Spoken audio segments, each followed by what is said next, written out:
एक बार एक बहुत ही दुखी व्यक्ति महात्मा के पास जाकर बोलता है, मैं अपने जीवन से बहुत दुखी हूँ। अपने बीवी बच्चों और परिवार को खुश नहीं रख सकता। मैं अपने लिए भी कुछ नहीं कर पा रहा हूँ। कभी कभी तो मुझे अपनी जिंदगी खत्म कर देने का मन करता है।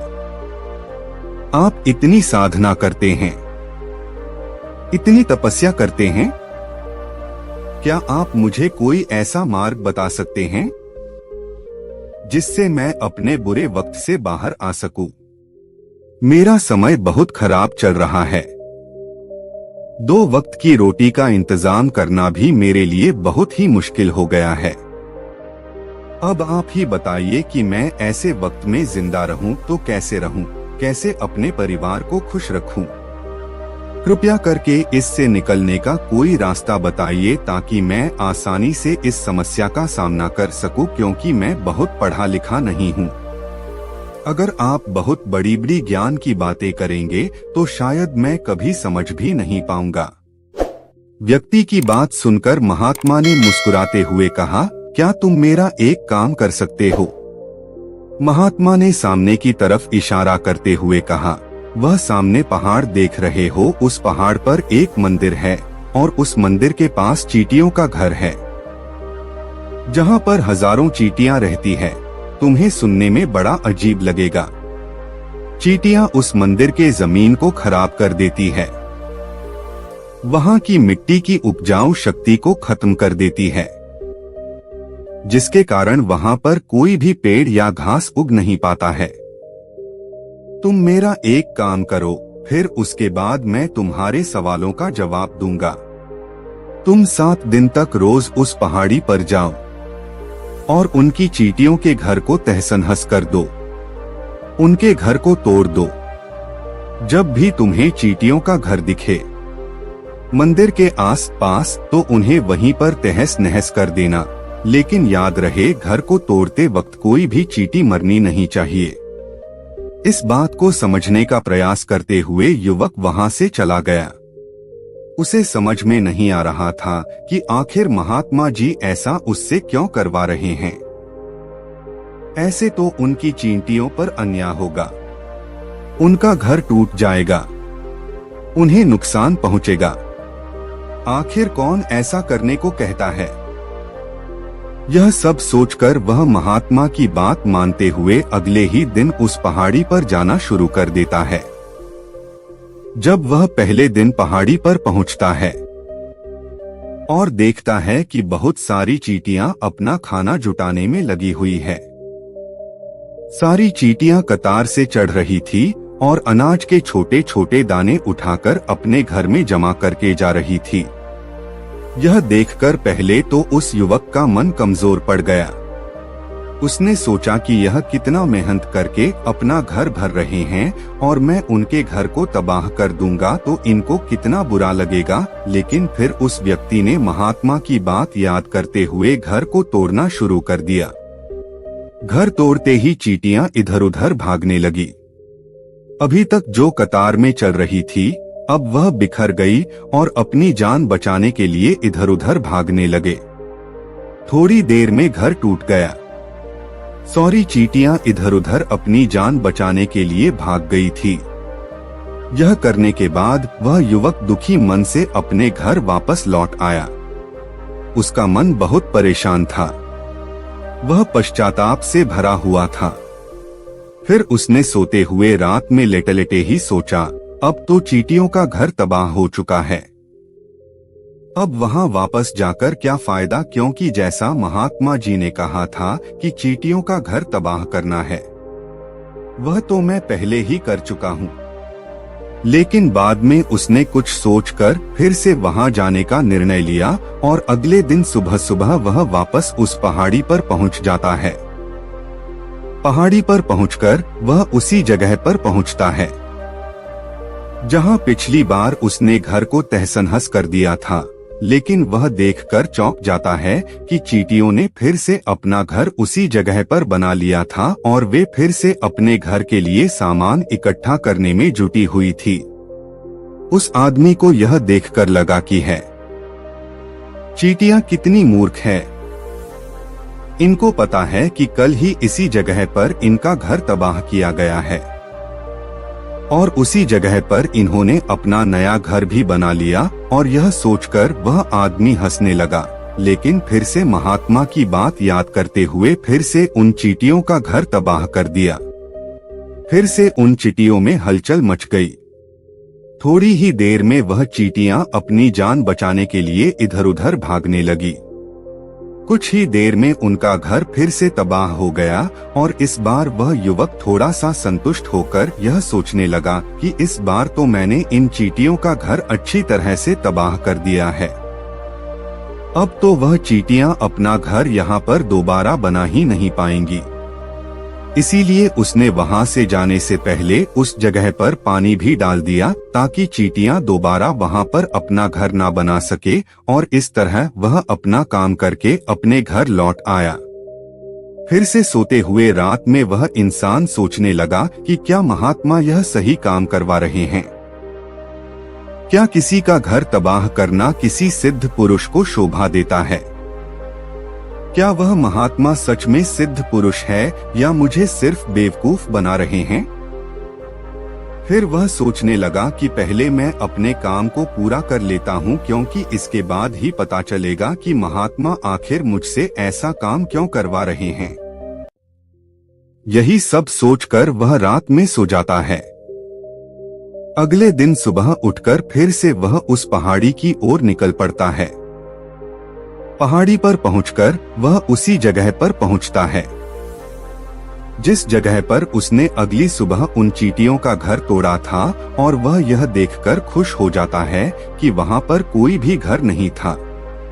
सारी चींटियां वहां से भाग चुकी थी। अब वह सोचने लगा कि अब मेरा यहाँ पर रोज रोज आने का क्या मतलब है, क्योंकि चींटियां तो अब अपना घर बदल चुकी है और महात्मा जी ने तो मुझे 7 दिन आने के लिए कहा था, लेकिन आज तो तीसरा ही दिन है। अब वापस 4 दिन आने का क्या प्रयोजन है? यह सब सोचकर उसने निश्चय किया कि अब यहाँ से सीधे उस महात्मा के पास जाएगा और वह उनको यह सारी बातें बताएगा। वह वापस उस पहाड़ी से महात्मा की कुटिया की तरफ जाने लगा। तभी अचानक उसकी नजर एक और घर पर पड़ी, जो कि वह घर चींटियों का ही बनाया हुआ था और अब वह चींटियां नए घर में रहने लगी थी। यह नया घर उनके पुराने घर से थोड़ी ही दूर पर था और जब उस युवक की नजर उस घर पर पड़ी तो उसने सोचा कि शायद महात्मा को पता था कि यह चींटियां अपना घर दूसरी जगह वापस से बना लेंगी, इसीलिए उन्होंने मुझे 7 दिन तक आने के लिए कहा था। और यह सोचकर वह इन चींटियों का नया घर भी तोड़ने के लिए आगे बढ़ता है। जब वहां पहुंचा तो उसने देखा कि चींटियां उसी तरह अपने कार्य में लगी हुई थी। वह अपने लिए खाना इकट्ठा कर रही थी और उन्हें अपने घर में जमा करते जा रही थी, जो पुराना घर टूटा हुआ था। वहां पर भी अनाज के कण बचे हुए थे। वहां से भी अनाज इकट्ठा करके दोबारा अपने नए घर में ला रही थी, जहां पर उस युवक का मन कमजोर पड़ गया, क्योंकि वह खुद भी बहुत परेशान था। इसलिए उस व्यक्ति के मन में उन चींटियों के प्रति दया का भाव उत्पन्न हो रहा था। उनके ऊपर उसे दया आ रही थी। वह चाहता था कि वह उनकी मदद करे, लेकिन वह उल्टा उन्हें नुकसान ही पहुंचा रहा था। लेकिन उस महात्मा की बात को याद करते हुए उसने फिर से उस घर को तोड़ने का निर्णय लिया और इस बार वह बहुत ही सावधानी के साथ बिना उनकी चींटियों को नुकसान पहुंचाए उस घर को तबाह करना शुरू कर दिया। इसमें समय थोड़ा ज्यादा लगा, क्योंकि महात्मा ने शर्त रखी थी कि किसी भी चींटियों को बिना नुकसान पहुंचाए यह कार्य करना था। इस बार भी उसने बड़े दुखी मन से उस घर को तबाह कर दिया और दुखी मन लेकर फिर से अपने घर वापस लौट आया, क्योंकि उसने इस बार उनका नया घर भी तबाह कर दिया था। वह उन चींटियों को बसने ही नहीं दे रहा था। अब वह अपने आप को शैतान समझने लगा था। लेकिन फिर से वह उस महात्मा की बात मानते हुए दुखी मन से वापस अपने घर लौट आया। रात में सोने से पहले उसने एक बार फिर से सोचा कि मैं कितना बड़ा शैतान हूँ, कितना बड़ा राक्षस हूँ। मैं अपना घर छोड़ो, मैं उन चींटियों को बसने के लिए कहीं भी जगह नहीं दे पा रहा हूँ। चींटियां मेरे बारे में क्या सोचती होंगी, वह कितना दुत्कारती होंगी। उस महात्मा को मेरे द्वारा ऐसा करवा रहा है। लेकिन फिर भी उसने अगले दिन जाने का निश्चय किया। अगले दिन सुबह सुबह फिर से वह वापस उस पहाड़ पर पहुंच गया। वह देखकर फिर से आश्चर्यचकित रह जाता है। इस बार उन चींटियों ने एक और नई जगह पर अपना घर बना लिया था। वह पहले से भी ज्यादा ऊर्जा के साथ अपना काम कर रही थी और उन्होंने एक रात में पहले से भी बड़ा घर बना लिया था और वह फिर से अपना अनाज और खाना इकट्ठा करने में जुटी हुई थी। यह सब देखकर उस आदमी को लगा कि यह चींटियां किस मिट्टी की बनी हुई है। इनको बार बार यहाँ से भगाने की कोशिश कर रहा हूँ और यह वहीं पर अपना घर बना लेती हैं। क्या इनको पता नहीं है कि मैं इन्हें यहाँ पर कभी भी बसने नहीं दूंगा। यह चींटियां दिखने में इतनी छोटी है, लेकिन फिर भी यह मुझसे हार नहीं मान रही है। बड़ी ताज्जुब की बात है और इस बार गुस्से में उसने घर को तहस-नहस करना शुरू कर दिया। लेकिन इस बार उस घर को तहस नहस करते हुए कुछ चींटियां वहीं पर मर गई। उसके पैरों के नीचे कुचल गई। उनको कुचलने के बाद जब वह अपने अहंकार से बाहर आया, उसने देखा कि गुस्से में उसने उन चींटियों को कितना नुकसान पहुंचा दिया है। उसका मन पश्चाताप से भर उठा और वह रोता हुआ अपने घर वापस आ गया। रात में सोते वक्त उसने सोचा कि मैं उन चींटियों पर बहुत अत्याचार कर रहा हूँ। अब इससे ज्यादा अत्याचार मैं नहीं कर पाऊंगा। यही सोचकर वह अगले दिन उन चींटियों के लिए अपने घर से थोड़ा सा आटा लेकर उस पहाड़ी पर पहुंच जाता है। उसके मन में उन चींटियों के प्रति श्रद्धा का भाव था, दया का भाव था। आज वह उनकी मदद करना चाहता था और जब वह वहां पर पहुंचा, उसने देखा कि चींटियां वापस अपने नए घर को बनाने में जुटी हुई थी। उसने बहुत ही प्यार से उन चींटियों को अपने घर से लाया हुआ आटा खिलाया और अगले 3 दिन तक उसने ऐसा ही किया। वह रोज सुबह जाता और उनके लिए अपने घर से साथ में आटा भी लेकर जाता था और उन चींटियों को बड़े प्रेम से खिलाता। 7 दिन के बाद वह उस महात्मा के पास हाथ जोड़कर पहुंचता है और कहता है कि है महात्मा जी, मुझे माफ कर दीजिएगा। मैंने उन चींटियों का घर तबाह करने के लिए बहुत प्रयास किया। मैंने उनका घर तबाह किया, एक बार नहीं बल्कि 4 बार मैंने उनका घर तोड़ा। उसके बाद मैं हिम्मत नहीं कर पाया, उनके घर को फिर से नहीं तोड़ पाया। मैं समझ सकता हूँ कि मैंने आपका दिया हुआ काम पूरा नहीं किया और जिसके बदले आप मुझे वह तरीका नहीं बताएंगे जिससे मैं अपने बुरे समय से बाहर निकल सकता हूँ। लेकिन मुझे इसका कोई खेद नहीं है, क्योंकि मुझे लगता है कि मैंने जो किया वह सही किया। इसीलिए मैं आपसे आज्ञा लेकर वापस अपने घर जा रहा हूँ। कृपया मुझे वापस अपने घर जाने की आज्ञा दीजिए। यह सुनकर उस महात्मा ने मुस्कुराते हुए कहा, अरे भंते, कहाँ चल दिए, रुको तो सही, जलपान तो कर लो, थोड़ी देर ठहर जाओ, उसके बाद चले जाना। और यह कहकर वह महात्मा उस युवक के लिए पानी लेकर आते हैं। पानी पिलाने के बाद महात्मा उस युवक से पूछते हैं कि तुम मुझे यह बताओ, आखिर तुम उन चींटियों का घर तबाह क्यों नहीं कर सके? वह चींटियां तो इतनी छोटी छोटी है और तुम कितने विशालकाय हो, फिर भी तुम उन छोटी छोटी चींटियों का घर तबाह नहीं कर पाए। कहाँ है तुम्हारी शक्ति, तुम्हारा बाहुबल? इसका जवाब देते हुए उस युवक ने कहा कि हे महात्मन, मैंने उन चींटियों का घर तबाह कर दिया था, बार बार किया था। एक बार तो गुस्से में मैंने उन चींटियों को भी हानि पहुंचा दी थी, लेकिन जिस दिन मैंने उन चींटियों को हानि पहुंचाई, उस दिन मुझे लगा कि मैं इन चींटियों को क्यों हानि पहुंचा रहा हूं, क्यों इनको तकलीफ दे रहा हूं, और उसी दिन से मैंने उन्हें क्षति पहुंचाने की बजाय उनकी सहायता करनी शुरू कर दी। यह सुनकर महात्मा ने कहा, यही तो सीखने की बात है कि एक छोटी सी चींटी हमें जीवन का संदेश दे जाती है। मैंने तुम्हें चींटियों का घर तबाह करने के लिए नहीं भेजा था। मैंने तुम्हें भेजा था ताकि तुम उन चींटियों से कुछ सीख ले सको। तुम्हें उन चींटियों से क्या सीख मिली? क्या तुम मुझे बता सकते हो? यह सुनकर अपनी पूरी कहानी बयां कर दी।